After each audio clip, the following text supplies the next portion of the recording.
今回やってきたご自宅はですね、2階建ての不思議な間取りのご自宅にやってきました。バイクとか自転車とかいろいろあるんですけど、まずは2階にお邪魔をしたいなと思うので行きましょう。はい、よろしくお願いします。お願いします。今回のゲストはレオさん。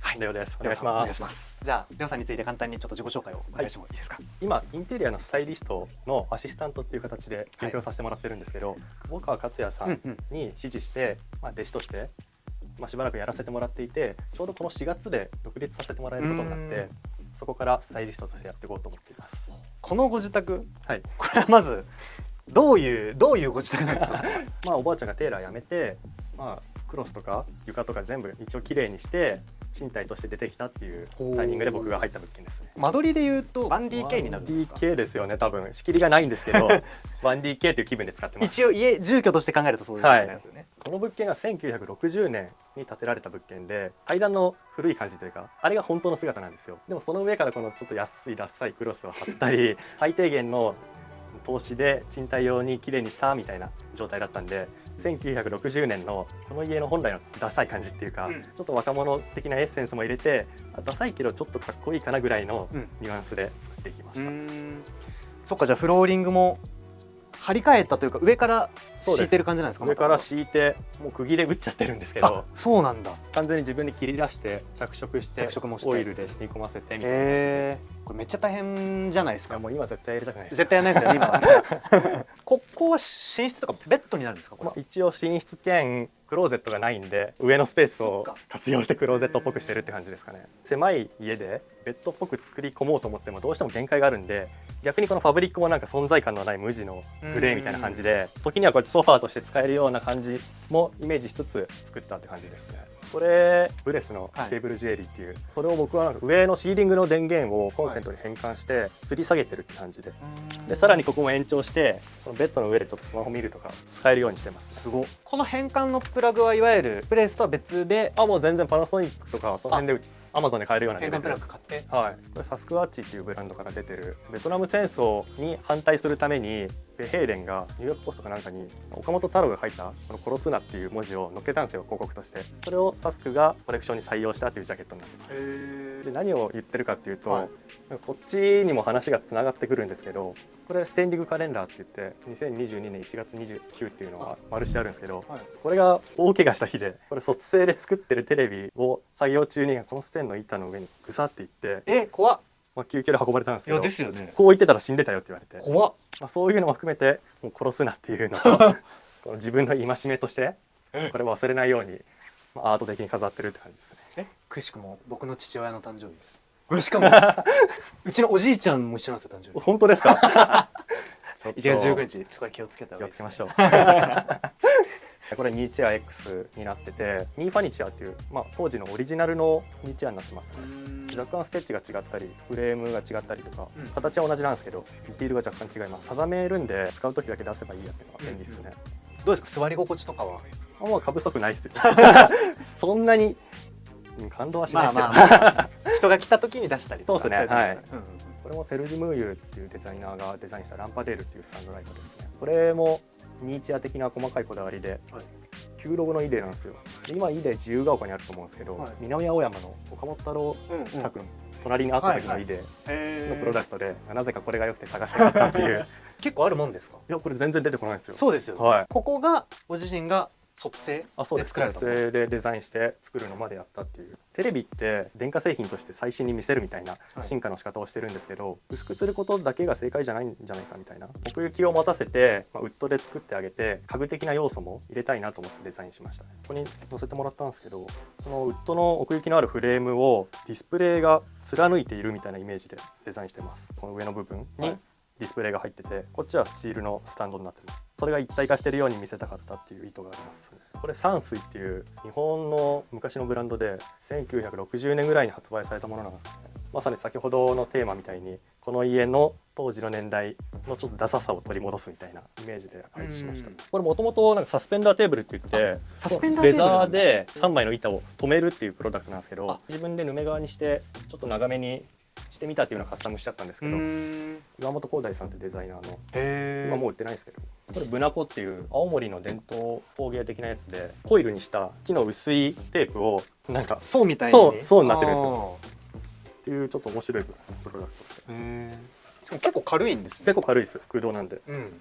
L 字のはいこの収納、はい。こことかもご自身で造作とかで作ってるんですか？あ、そうですそうです。これもベッドをここの本当は面に合わせたかったんですけど、うんうん。そのベッドこのサイズにするとなんかすごいこっちから見た時ベッドが出てて気持ち悪かったんで、もうこれも簡単に切ったやつを棚として乗っけただけなんですけど、そんな感じでやってます。これイソップのオイルバーナーでここにオイル垂らして中から温めて香りを飛ばすみたいなやつです。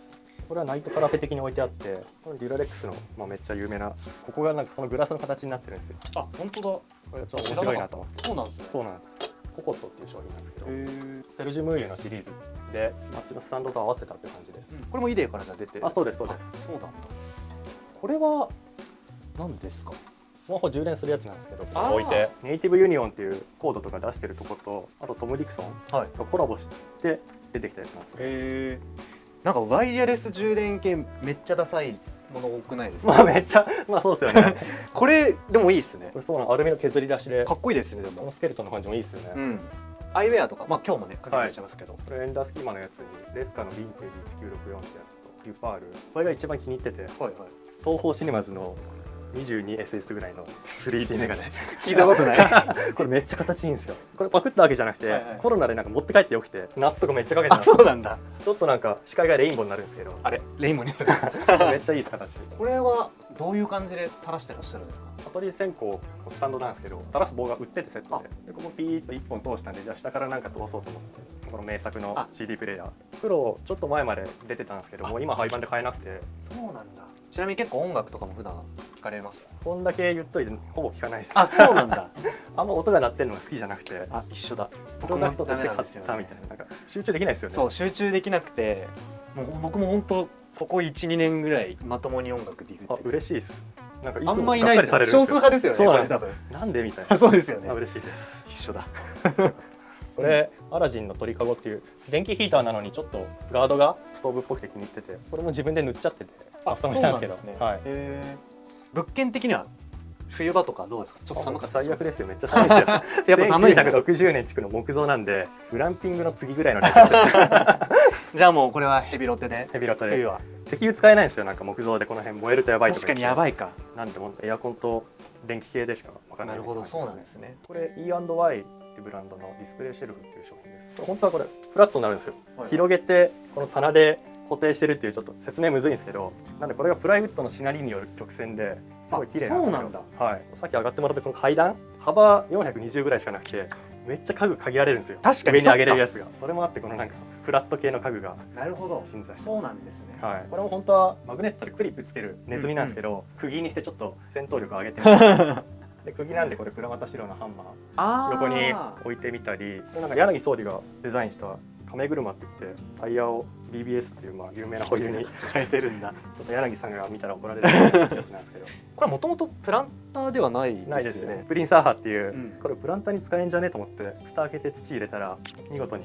でもこれめっちゃ良くないですか？めっちゃいいですよね。めっちゃいい。プランターハって僕呼んでるんですスツール60ってなんかスピーカーにカスタムしたりとかなんかプロジェクトあったじゃないですか。あんな感じで僕もなんかこれでみんなでやったら楽しいなんだ。めっちゃいいですね。でもこれ、この水やってるやつもこれペリエのなんかスタルクのデザインのやつで、スタルクで合わせて。確かに。ここに鎮座してるこいつもハエたたきなんですけど。ハエたたきなんだ。スタルク本人の顔なんですよこれ。角度によってわかるんです。おもろ。ここがダイニングスペース。そうですね。感じですかね。はい。ここで食事したりとか作業もここでしちゃってます。これテーブルはもうド定番のハマンミラーのビームズのテーブルになってるんですけど、ウッドの天板は今ないんで、現行だと白か黒のラミネートで、細かいところはこのグライズって言って、これも今なんか原稿黒くなっちゃってるんですよ。この白いのがダサかっこいいというか、この家に合ってるかなと思ってあえて古いのを選んでます。これ盆栽がなんか欲しいなと思って近くのおじいちゃんに譲ってもらってみたいな。盆栽今高いですもんね。そうですよね。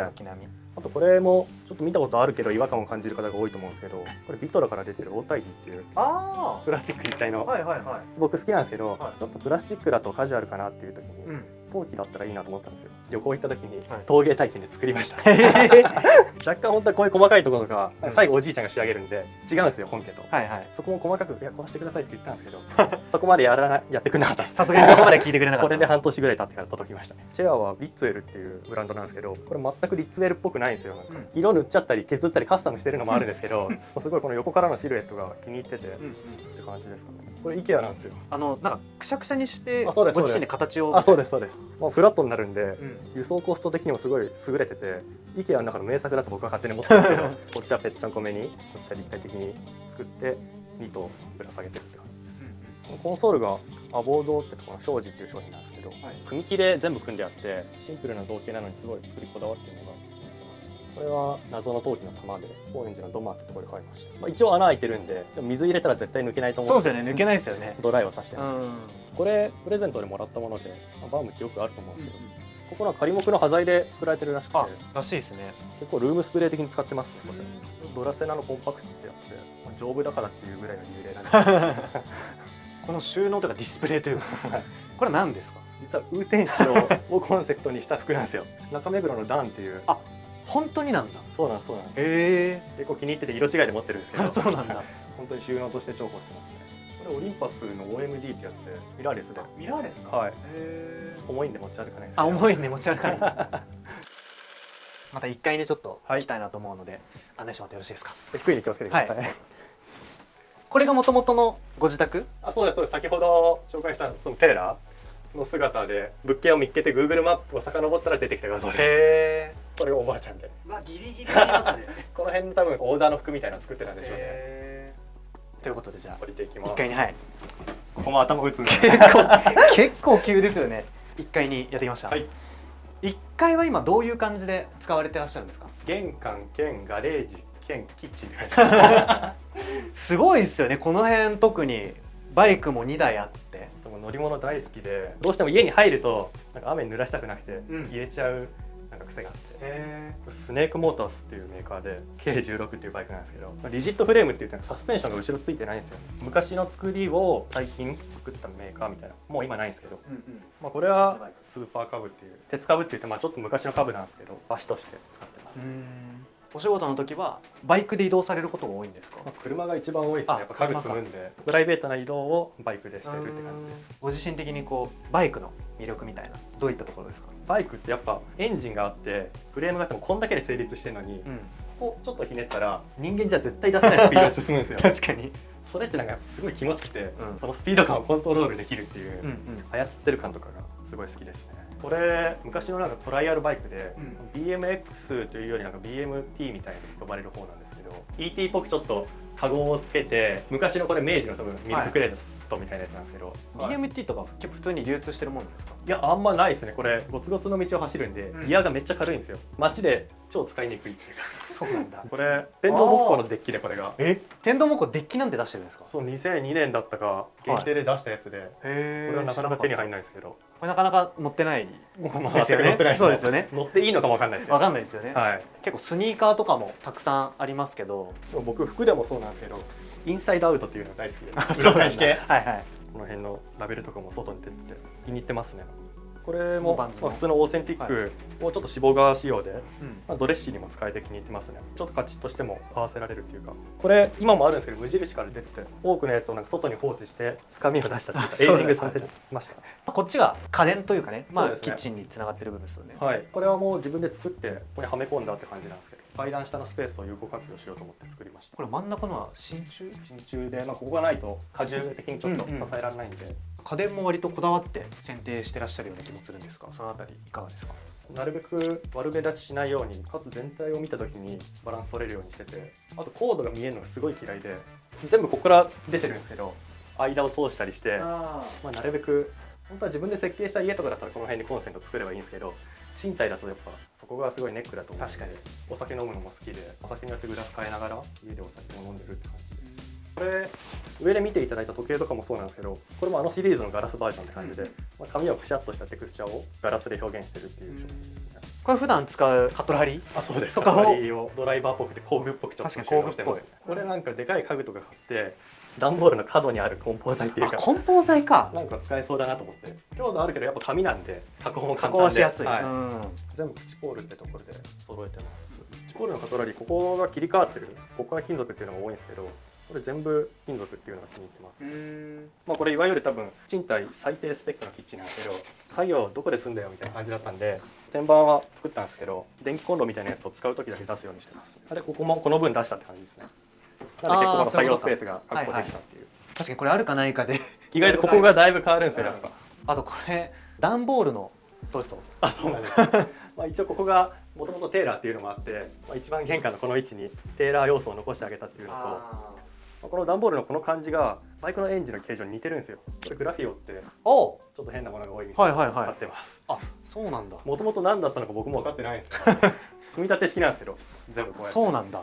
じゃあ1個外したら外れてっちゃう。外れてきますし、もう僕は戻し方が分かんない。そうですね。これじゃあ絶対動かさない方がいいですね。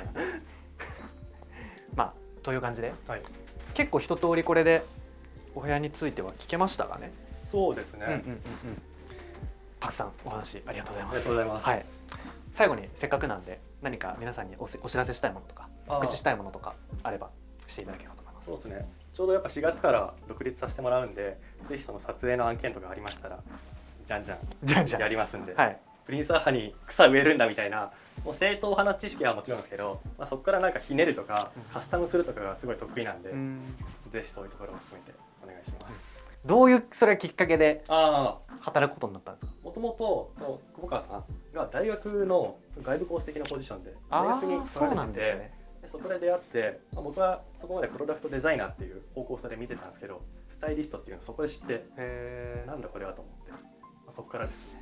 それが大学2年ぐらいの時だったんで、そこから2年、さらに社会人始まって3年。じゃあ結構長い間、そうですね、一緒にお仕事をしてお世話になってます。独立、はい、結構いろんなインテリアブランド出てきましたけど、はい、なんかよくチェックするインテリアブランドとか、はい、なんかあったりします？大阪のエッセンシャルっていうお店、空間の作り方とかがすごい良くて、僕ちょうど来週今週かも京都に行くんで、ちょっとそのついでで行けたらじゃあぜひ行ってみます。よかったです。はい。